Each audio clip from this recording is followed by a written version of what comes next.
श्रुति चरणारविंदम। भक्त गंगाधर दास।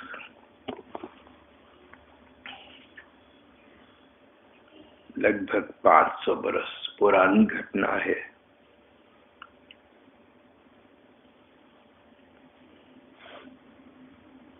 बंगाल में प्रतापरुद्र राजा का राज्य चल रहा था। लगभग उन्हीं दिनों महाप्रभु चैतन्य देव भी जगन्नाथपुरी में रहकर भगवत प्रेम का जन सामान्य में प्रचार प्रसार कर रहे थे। जगन्नाथपुरी के पास गोविंदपुर नाम का एक गांव है। गंगाधर वहां रहा करते थे। गंगाधर उनकी पत्नी, परिवार में 2 ही सदस्य थे। कोई संतान न थी। संतान न होने की उन्हें चिंता भी नहीं थी। चिंता थी तो केवल अपने आप को पूरा पूरा भगवान में लगा देने की। दिन रात भगवान का चिंतन, स्मरण, कीर्तन। इसी प्रकार की पत्नी भी थी। पति पत्नी दोनों में एक दूसरे से प्रेम और सद्भाव भरी पड़ी थी। दोनों एक दूसरे के अनुकूल चलते थे। दोनों का सीमित संसार पर सुख शांति से भरा था। गंगाधर दास दिन में फेरी लगाया करते, छोटा मोटा सामान बेचकर शाम तक घर लौटते। उनकी पत्नी हाथ पांव धुलाकर भोजन का थाल सामने रख देती।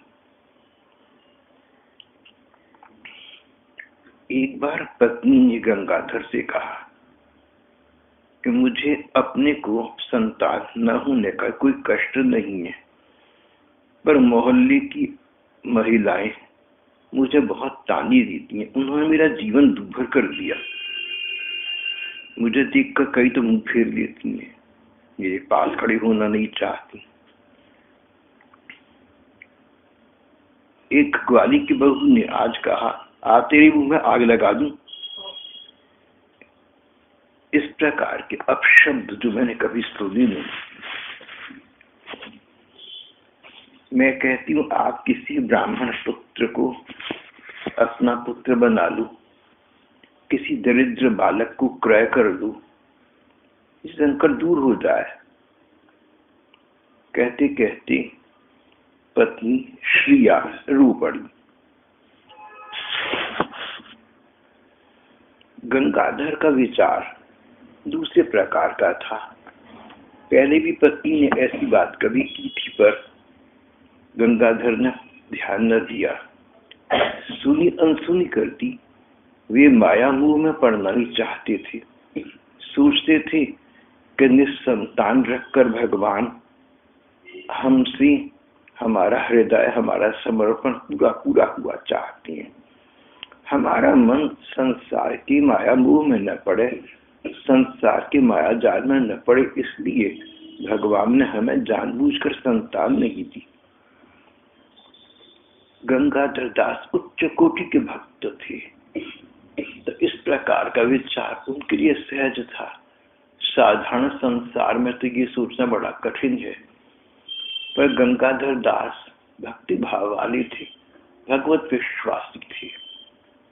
संतान घर में नहीं थी तो सोचते थे कि भगवान ने संतान जानबूझकर नहीं दी, इसलिए कि हमारा पूरा पूरा मन संतान में न बटे, भगवान ही में लगा रहे। भगवान के हर विधान में गंगाधर दास अपना कल्याण देखते थे। पति को समझाते रहते थे, पर आज पत्नी रो पड़ी। उसके क्रंदन को वे सहन न कर सके। बोले, हम इसका कुछ उपचार, कुछ इलाज निकाल लेते हैं।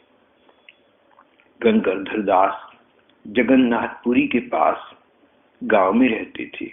गांव से निकले, शहर गए, जगन्नाथपुरी चले गए। वहां से उन्होंने एक सुंदर सी गोपाल कृष्ण की प्रतिमा क्रय कर ली। फिर श्रिया को लाकर दी। बोले, देखो ये गोपाल कृष्ण हैं, 5-7 वर्ष के बालक, तुम इन्हें प्रतिमा न समझना, तुम इन्हें सजीव साक्षात समझना। ये तुम्हारी प्रिय पुत्र है। आज से तुम इसकी यशोदा हो गई। ये तुम्हारा कन्हैया, तुम्हारा लाडला कन्हैया हो गया। जैसे संसार की महिलाएं पुत्रों को लाल लड़ाती, इस प्रकार विश्वास के साथ तुम इसकी सेवा करना। अब ये हमारी संतान है, इसकी देखभाल करना हमारा कर्तव्य है। इस प्रकार हमारी अभाव की पूर्ति हो जाएगी। अब हम इस कन्हैया को, इस गोपाल को, इसी को संतान जानेंगे। प्रतिमा बहुत सुंदर थी। उसे देखकर श्रिया अपना दुख काफी भूल गई। जब उसने प्रतिमा की सेवा पूजा करनी आरंभ की, तब तो उसे लगा कि उसके पति ने ठीक कहा था, ये कोई प्रतिमा मात्र नहीं है। जब वो इस प्रतिमा की ओर देखती, स्नान कराती, कलेवा कराती, नाश्ता खिलाती, दोनों बाहें उठाकर उसको अपने हृदय से लगा ली, बार बार उसके मुंह को पुचकारती। उसको लगता कि ये प्रतिमा साकार हो जाती कुछ क्षणों के लिए। जब श्रिया इस प्रतिमा को खिलाती पिलाती, इसको भोग लगाती, तो ऐसा लगता कि ये प्रतिमा नहीं है, साकार है, सजीव है, सचमुच खा रही है। धीरे धीरे श्रिया अपने इस पुत्र के प्रति वात्सल्य स्नेह में प्रगीत करने लगी।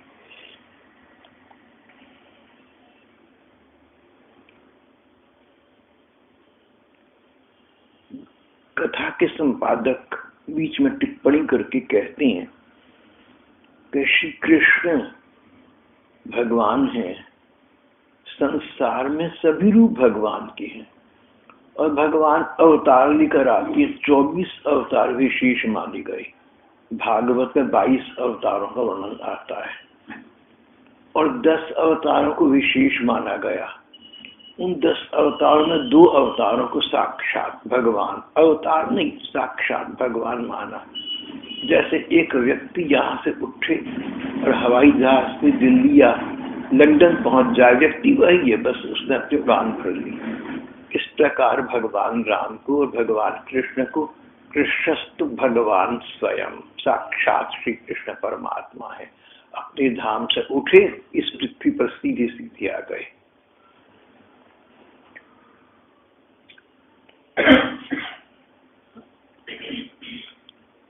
श्री कृष्ण और श्री राम परमात्मा की साक्षात रूप है। नाम अलग अलग है, तत्व वही है, वही भगवान है। कभी राम रूप में आते हैं, कभी कृष्ण रूप में आते हैं, वही भगवान। कृष्ण रूप में लीला करना, राम रूप में लीला करना, अन्य रूप में लीला करना, ये तो उनका नाटक है, अभिनय है। स्वयं तो भगवान भगवान ही है। कहीं कहीं रूपों में भक्तों की भाव के अनुसार अंतर हो सकता है। श्री राम जी लीलावतार, दोबारा कहूंगा, भगवान राम मर्यादा पुरुषोत्तम है। उन्होंने इस प्रकार का जीवन यापन किया और इस प्रकार की वार्तालाप की जिसमें समाज में, परिवार में, देश में सब लोग सुख चैन से रह सके, मर्यादा की स्थापना की। राम जी मर्यादा पुरुषोत्तम कहलाते हैं। वो कथा तो आप सबको मालूम है। कभी किसी समय राजा दशरथ ने कैकेयी से कहा था, तू जब मांगे तुझे वो 2 वर दूंगा। जब राम जी के राज्य अभिषेक का समय आया तो उसकी मति पलट गई, बोली राम को वनवास दे दो, मेरे लड़के को राज्य, भरत को राज्य दे दो। इस प्रकार के वर मांग बैठी। अब वायदा फरोशी यानी प्रतिज्ञा की हमने, शब्द दिया, उसका पालन न करना तो पाप है। राजा दशरथ ने पत्नी को 2 वर देने का प्रण किया था, पर जब पत्नी ने 2 प्रण मांगी, उन्होंने कहा नहीं, ऐसा तो मैं नहीं करूंगा। राम, तुम्हें वन जाने की कोई आवश्यकता नहीं है। भरत को राज्य तो दे दूंगा, लेकिन राम को वन जाने की आज्ञा मैं नहीं दूंगा। राम जी मर्यादा पुरुषोत्तम थे। उन्होंने कहा, पिताजी, आप मेरे स्नेहवश ऐसा कह रहे हैं, आपका मेरे प्रति स्नेह भाव है, सो तो मैं समझता हूं, पर आप मेरे कारण से अपना वचन तोड़ेंगे तो आपका वचन तोड़वाने का, आपसे अधर्म करने का भागी मैं भी तो हो गया। और राजा को तो ऐसे काम करने चाहिए जो प्रजा के सामने आदर्श हो, भले ही अपने को कष्ट उठाना पड़े। और वन चली गई। अपने पिता के वचन का पालन करने के लिए, वचन जो कभी पिता ने अपनी पत्नी कैकेयी को दिया था। दशरथ ने कभी कैकेयी को वर दिया था, शब्द दिया था, वचन दिया था, तुझे वर दे दूंगा जब तू मांगे। आज जो वर मांगा, राम का वनवास, दशरथ रुहाया नहीं। बोले कैकेयी, नाग के बिना सांप भले ही जीवित रह ले, नागमणि, मणि के बिना नाग भले ही जीवित रह ले, पर मैं राम के बिना जीवित न रह पाऊंगा। फिर भी कैकेयी अपनी बात पर अडिग रही। राम जी ने कहा, पिताजी, मेरे स्नेहवश आप ऐसा कह रहे हैं, मर्यादा का पालन करिए। आपने वचन दिया है, उसको पूरा कीजिए। आपका वचन है, उसको न पूरा करेंगे तो उसमें कारण तो मैं बनूंगा। पिताजी, ऐसा नहीं, मैं वन को चला जाऊंगा। राजा की अनिच्छा के प्रतिकूल राम वन को चली गई। दूसरे के धर्म की रक्षा करना भी मर्यादा है। ऐसा कोई काम न करना जिससे दूसरा को झूठ बोले। एक बहुत बड़ी हमारी साहित्यकार थी, अपने मित्र के साथ सड़क पर जा रही थी। जहां जाना था वहां जाने के स्थान पर मित्र से बोली, जल्दी जल्दी इधर से मुड़ चलो। चौराहे पर मोड़ दिया मित्र को। मित्र ने कहा, आप ये इस तरफ क्यों आ गए, रास्ता तो सीधा जा रहा था। बोले, भैया, सामने कुछ दूरी पर एक सज्जन आ रहे हैं जिन्होंने मेरे से कुछ पैसे उधार लिए थे, दे नहीं सके, वायदा किया पूरा न कर सके। कभी भी सड़क पर मिलती हैं तो कहते मैं इस तारीख को दूंगा, उस तारीख को नहीं दे पाती, कोई कठिनाई होगी इनकी। तो वो बार बार तारीख देते हैं, उस पर नहीं दे पाते। झूठ बोलने का उन्हें पाप लगता है, मैं इसका कारण बनता हूं। इसलिए मैं इस तरफ मुड़ गया कि उस व्यक्ति को मेरे कारण से मेरे से झूठ ना बोलना पड़े। अब मिलेगा फिर कहेगा 6 बार पहली तारीख को दूंगा, अब करेगा नहीं। तो दूसरा आदमी झूठ बोले, हम किसी को झूठ बुलवाएं, वो साहित्यकार बोले, नहीं नहीं, मैं ऐसा नहीं करूंगा। मैं मुड़ गया इसीलिए उसको मेरी वजह से, मेरे लिहाज में, मेरे डर में झूठ न बोलना पड़े।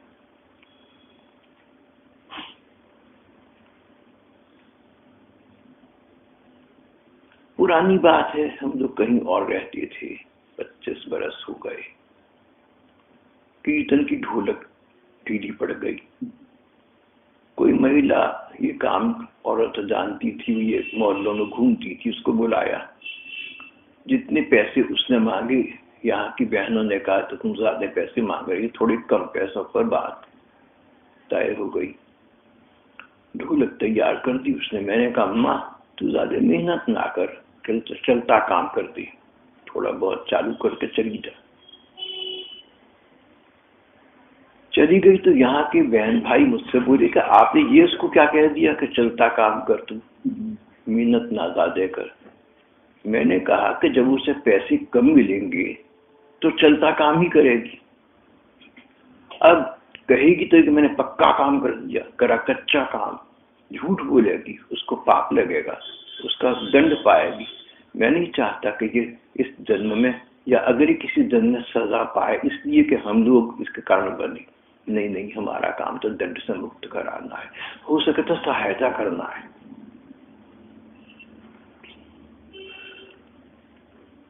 कभी कभी पहले पुरानी बातें हैं, मैं बधाई कार्ड जैसे नई साल की या दिवाली की होती है कभी कभी कहीं कहीं भेजा करता था। 25-30 साल पुरानी बातें हो गई। तो मैं और 1-2 जने, अरुणिमा 2-4 जने, हम एक दिन चल पड़े। तो सनातन सभा मंदिर के सामने रेडियो पर कार्ड लग जाती थी। वहां मुझे 2-3 कार्ड पसंद आ गए, 4 कार्ड। मैंने कहा ये कार्ड अच्छे हैं भैया। वहां भी शायद कोई 2 लेडीज थी। मैंने कहा अम्मा ये कार्ड कितने पैसे के? तो उन्होंने बहुत महंगे पैसे बताए। तो इस अरुणिमा ने मुझे टोका, धीरे से कहा कि क्योंकि पसंद हमें आ गई इसलिए प्राइस बहुत बता रही है। ये कार्ड तो बड़े बड़े स्टोर्स पर मिल रहे हैं, 1/4 कीमत में मिल रहे हैं। मैंने कहा ठीक है कोई बात नहीं, तुम पैसे दे दो इसे। बाद में मैंने इसको कहा कि हम गरीबों की मदद करना चाहते हैं, सो तो कर नहीं पाते। अब गरीब औरत है बेचारी, एक लड़की खड़ी थी, गरीब लोग हैं, घर के आगे एक छाबड़ी लगा ली, एक चौकी लगा दी, उस पर कार्ड रख दिए, थोड़े से पैसे मिल जाएंगे। तो अगर हम जानते बूझते 1 रुपए के 4 रुपए दिए तो हमारा क्या जाता है। अब ये ना समझना कि भाई साहब के अपने पैसे तो है नहीं, को कमाई का क्या पता, मेहनत की कमाई क्या होती है, ऐसा ना समझ लेना। कहीं यही कहने लगे क्या भाई साहब खून पसीने की कमाई को बर्बादी करना ही आप कर सकते हैं, हम नहीं कर सकते जो कर आते हैं मेहनत। तो यहाँ पर बात स्वभाव, मैं तो करता हूँ ऐसा।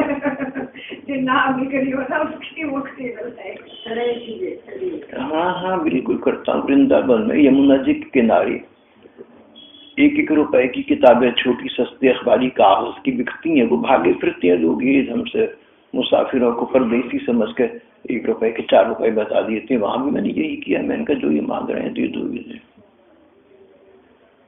हमारा क्या चला जाएगा। अगर 100-50 रुपए ज्यादा खर्च कर दिए, आप जैसों से ले लीजिए, तुम्हारा पैसा भी ठीक जगह लगेगा। ये न समझना कि देखो जी हमारी तो खून पसीने की कमाई थी, ये दानी बन गई। नहीं, तुम्हारा पैसा मैंने अच्छी जगह लगा दिया, तुम्हें उसका फल मिलेगा। ऐसे काम तो मैं करा करता था।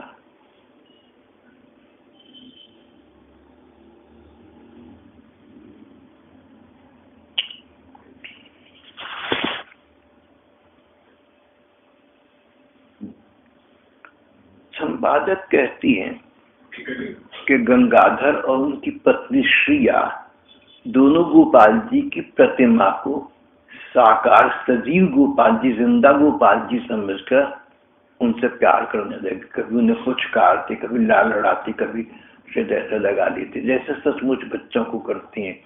बाजार जाते कोई ऐसी चीज नहीं बिक रही होती जो बच्चों को अच्छी लगती तो खरीद के ले आते। अपनी आमदनी बहुत थोड़ी रेहड़ी लगाते थे, थोड़ी बहुत पैसे मिल जाते थे, पर बच्चे पर ज्यादा खर्चा करते थे। वो उसको सचमुच ही अपना बच्चा मानते थे। उनको लगता था कि हमें देखकर हंस रहा है, हमें देखकर शैतानी कर रहा है, ऐसा लगने लगा। जहां वास्तविकता है भगवान ऐसा रूप धारण कर भी लेते हैं। तो श्री कृष्ण भगवान के प्रेम रूप है, प्रेम देव श्री कृष्ण। प्रेम प्रकार का है। माँ का बच्चों के लिए वात्सल्य प्रेम, माता पिता का बच्चों के लिए, बहन भाई, पति पत्नी, अनेक प्रकार के प्रेम के रूप हैं। गंगाधर और श्रिया का वात्सल्य भाव था, जैसा यशोदानंद बाबा का श्री कृष्ण के लिए था। इनका ये भाव दिन प्रतिदिन परिपक्व होता गया। तो श्री कृष्ण अन्य रूपों से भगवान कृष्ण रूप में अलग हैं। उनको पूजा नहीं चाहिए। संपादक कहते हैं अपनी पूजा करवाना, सम्मान करवाना, ये सब श्री कृष्ण को नहीं चाहिए। उन्हें तो जीव मात्र का प्यार चाहिए, लाड़ चाहिए, जैसे छोटों के साथ करते हैं ऐसे करना। यहाँ तक कि जब गंगाधर गोपाल जी की मूर्ति लेकर आए तो शास्त्र का नियम ये है कि मूर्ति बाजार से खरीदी जाती है या बनवाई जाती है, उसकी प्राण प्रतिष्ठा कराते हैं, उसका विधान है हवन करना, यज्ञ करना इत्यादि, आप सब लोगों को पता होगा। कहीं इन्होंने ऐसा अनुष्ठान किया ही नहीं, इन्होंने कुछ भी नहीं किया। कहीं कहीं जहां प्रेमी भक्त है वो ऐसा तो नहीं करते, अनुष्ठान रूप में तो कुछ नहीं करते, पर ठाकुर जी के लिए कुछ स्नान करा दिया, नई वस्त्र पहना दिए, गरीबों में कुछ पैसे बांट दिए, कुछ ब्राह्मणों को दान दे दिए, इस प्रकार का थोड़ा सा आयोजन घरेलू तौर पर कर लेते हैं। श्रिया गंगाधर ने ऐसा भी न किया। बोले गोपाल हमारा बच्चा घर वापस आ गया, ये हमने क्या करना है, ये तो है ही साक्षात, ये तो है ही सजीव। प्राण प्रतिष्ठा तो तब करना जबकि प्राण की प्रतिष्ठा पहले न हुई, तो इसके तो प्राण है, ये प्रतिष्ठित है, हम इसकी प्राण प्रतिष्ठा नहीं कराएंगे, हम इसकी व्यवस्था मनाएंगे, सब करेंगे, लेकिन वैदिक अनुष्ठान का हम प्रयोग नहीं करेंगे।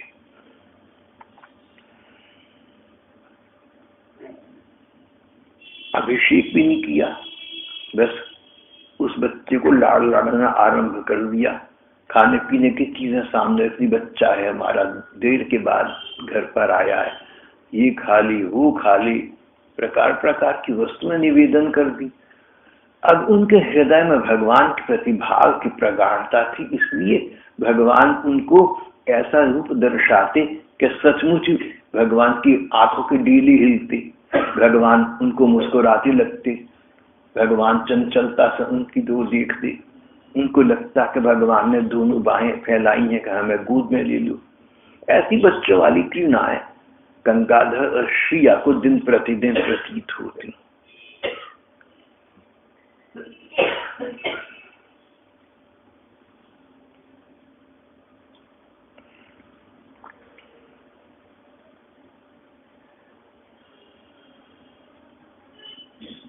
अगर गंगाधर अपनी रेड़ी देकर बाजार में चली जाए तो श्रिया घर से बाहर नहीं जाती थी, ये सोचकर कि अच्छा छोटा बच्चा अकेला रहे ठीक नहीं है।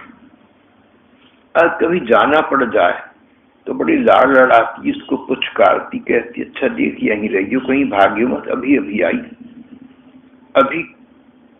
अब फिर वापस आई एक दिन, बोली अरे मैं अपने लाडले को अकेला छोड़ गई, बेचारी ने कितना कष्ट पाया होगा, मेरे लाल अब कभी नहीं जाऊं तुझे छोड़कर। अच्छा उनको समझाया। गंगाधर कभी कभी शहर जाया करते थे खरीदो फरोख्त के लिए, सामान खरीदने बेचने के लिए, उन्होंने शहर जाना बंद कर दिया, बस अपने गांव में फेरी लगाने लगे। एक बार सोचा इस प्रकार गुजर कैसे होगी, चलो एक दिन को शहर हुआ था, गोपाल को छोड़कर जाने का मन तो नहीं था पर आवश्यक हो गया था।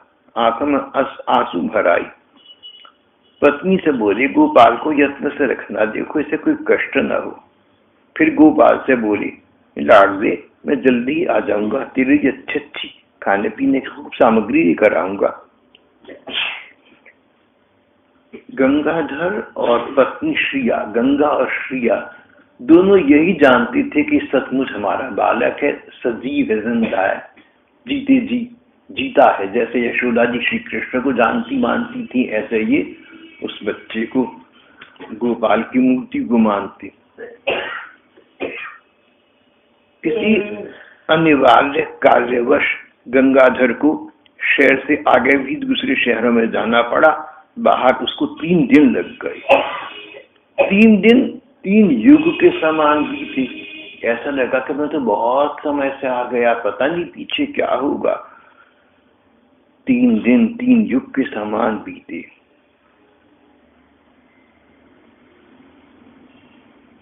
काम अधूरा छोड़कर ही वे घर की तरफ चल पड़े। गोपाल के लिए प्रकार प्रकार की बालकोचित सामग्री देकर। मार्ग में गोपाल के नशे में चूर थे। गोपाल मेरे प्यारे गोपाल गिरते पड़ते तीव्र गति से घर की ओर भागे चले आ रहे थे। जब अपने गांव के गोविंदपुर के लगभग पास पहुंचे तो एक पत्थर से छूकर खाकर गिर पड़ी, जोर से गिरी। बस इतना कहा, गोपाल, अरे गोपाल। गांव के लोग इकट्ठे हो गए, देखा कहीं तो बचेंगे नहीं, ऐसी ठोकर लगी है, इनका हृदय की गति रुकने वाली है, अब ये जा रहा है। गंगाधर ने कहा, मेरे गोपाल, बस ये दुख है कि तुझे मैं देख नहीं सका अंत समय में, और सदा के लिए आंखें मूंद दी।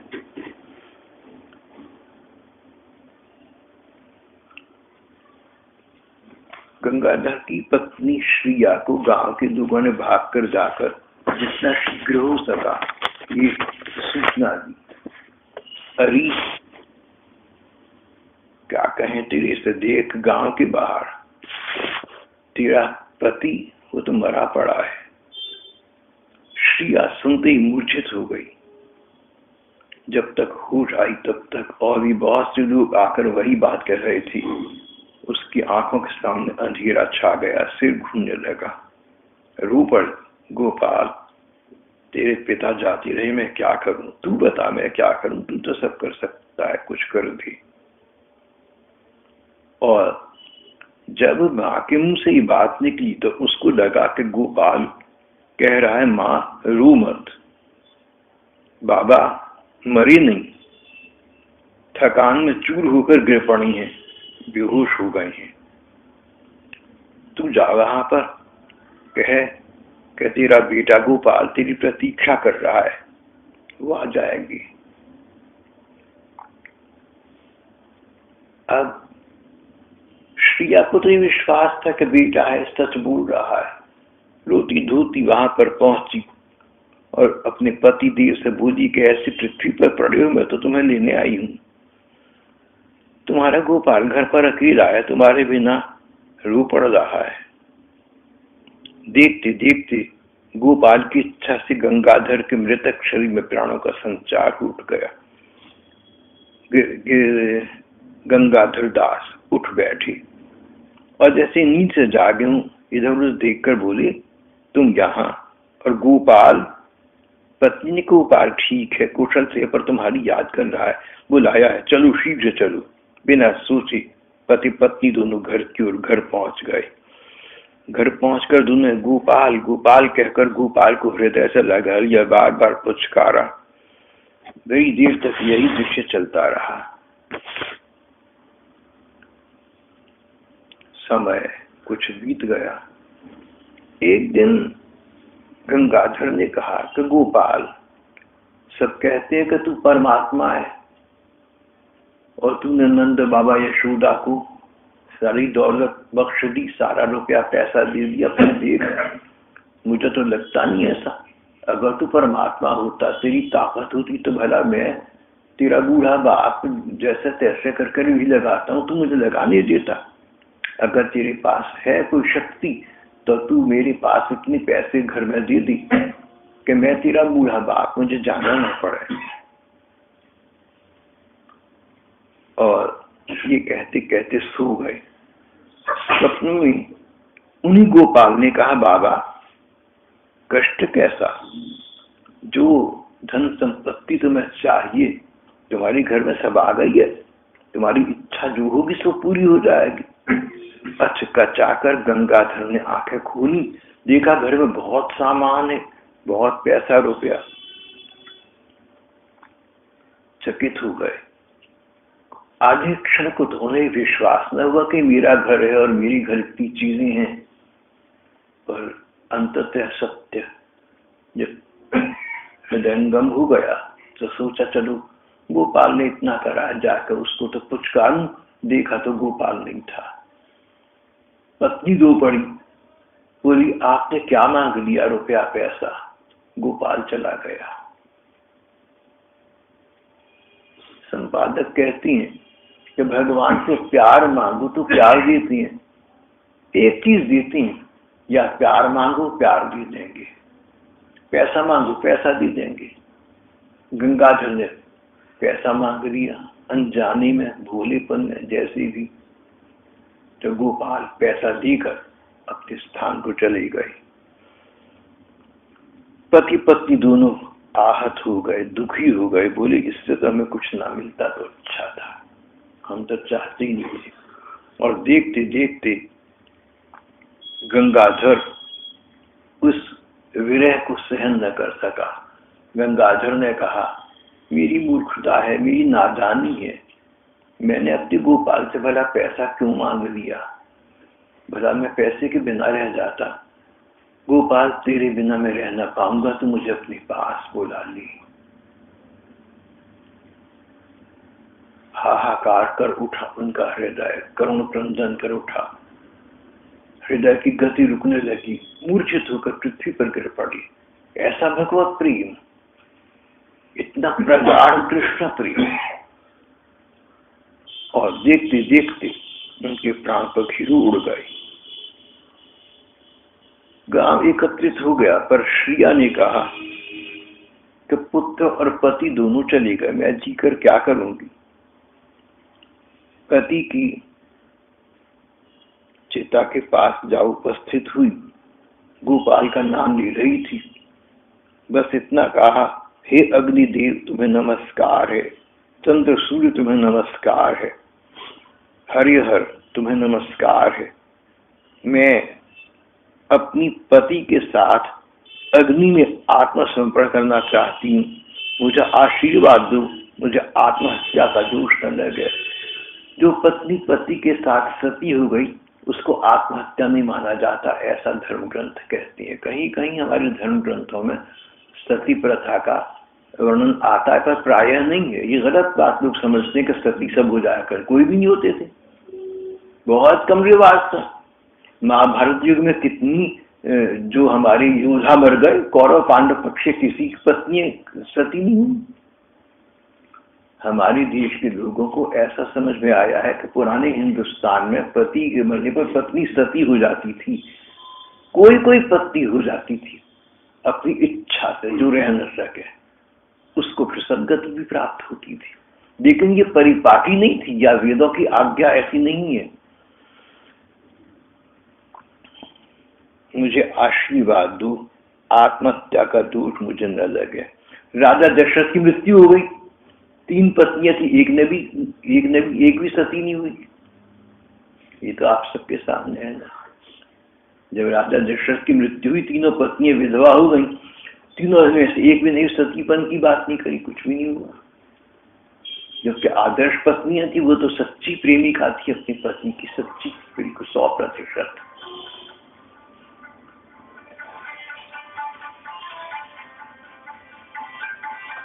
गुरु गोविंद सिंह ने कहा, बड़ी अच्छी बात गुरु जी ने कही, बोले जो महिला दुर्भाग्यवश पति विहीन हो जाए, बजाय शरीर को समाप्त कर देने के शरीर को संभाल कर रखे, उससे भगवान का भजन करे।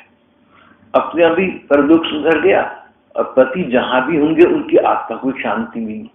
दिवंगत आत्मा की शांति का एक ही उपाय भगवान के नाम का स्मरण करना, राम राम हरि हरि, कृष्ण कृष्ण हरि हरि, या जो भी कीर्तन, जो भी नाम पसंद हो सो कर देना। गुरु जी ने कहा कि सती होने के स्थान पर तुम भगवान का स्मरण करो। गोविंद सिंह जी की ये बात मुझे बहुत अच्छी लगती है।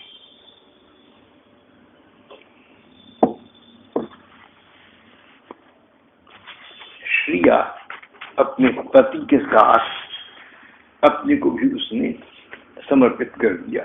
देखते देखते सब राख हो गया। दर्शकों के हरि हरि नाद से आकाश मंडल गूंज उठा।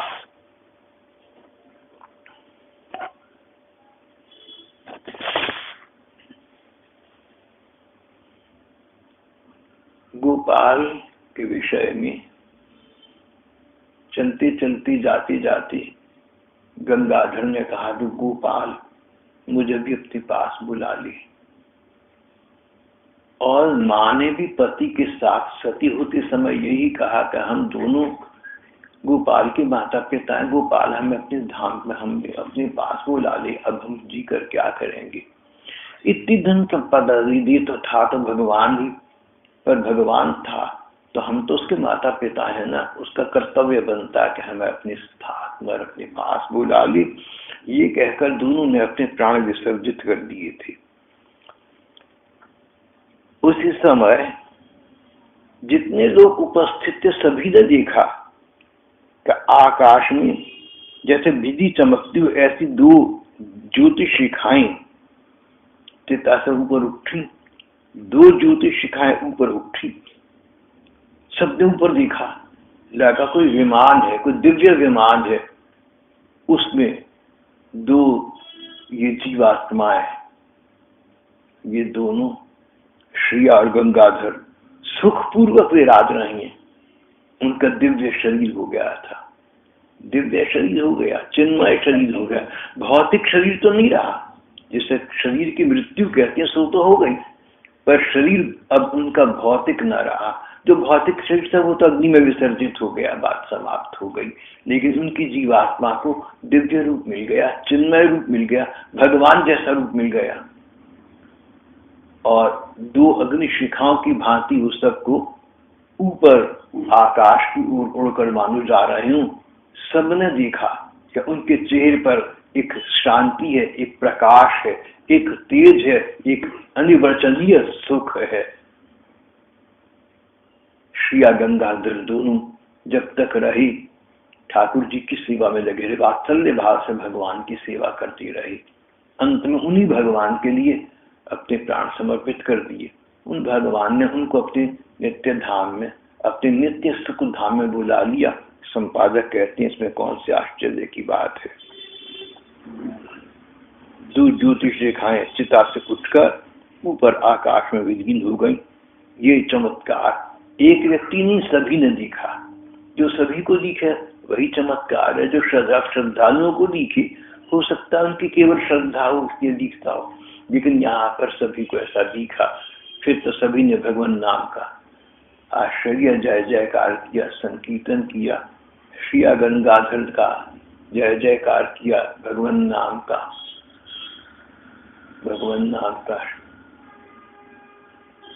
आश्चर्य ने का मन ही मन संकल्प कर लिया।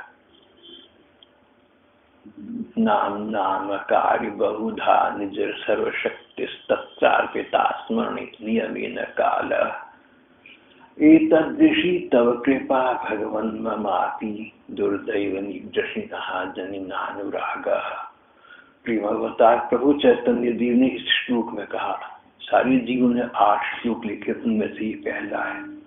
इसमें कहा, भगवान तुम अपने नाम में उतनी शक्ति छोड़ गए जितनी तुम्हारी अपनी में थी। जब तुम कृष्ण अवतार लेकर आए तो जो तुम्हारी सामर्थ्य शक्ति थी वो तुम अपने नाम में छोड़ गए। जो नाम का नियमित स्मरण करे, नियमित जप करे, उसको वही सुख, वही फल प्राप्त हो जाए, साक्षात श्री कृष्ण के दर्शन का। तुम हम जीवों के लिए जाते जाते इतना कर गए, लेकिन देखो दुर्भाग्य हमारा, हम इस गहराई को समझ ही नहीं पाते। सुनती हैं तो भूल जाती हैं, पढ़ती हैं तो भूल जाती हैं। दुर्दैव मीदृश मिहाजन नानुराग। फिर भी तुम्हारे नाम में हम बदकिस्मत का अनुराग हुआ। दुर्दैव, हमारा दुर्दैव है, दुर्भाग्य है। दैव का मतलब भाग्य। दुर्दैव, दुर्भाग्य है हमारा कि तुम्हारे नाम की इतनी महिमा है और हम उसका आश्रय नहीं लेते। दुर्दैव मीदृश मिहाजन नानुराग।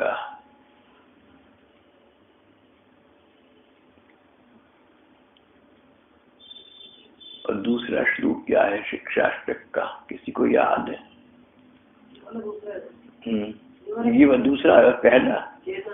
अच्छा, बहुत अच्छी बात श्यामा सिंह ने बताई है।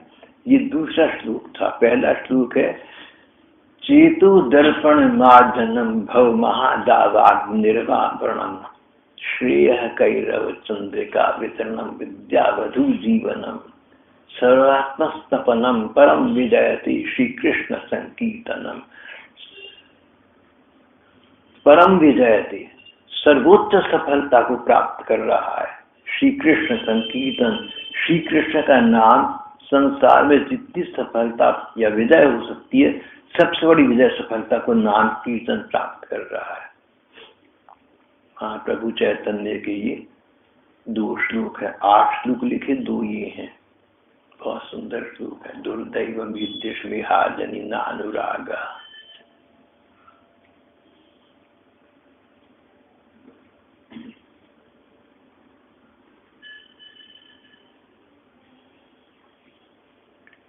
यहाँ पर हमारा पाठ प्रसंग समाप्त हो गया।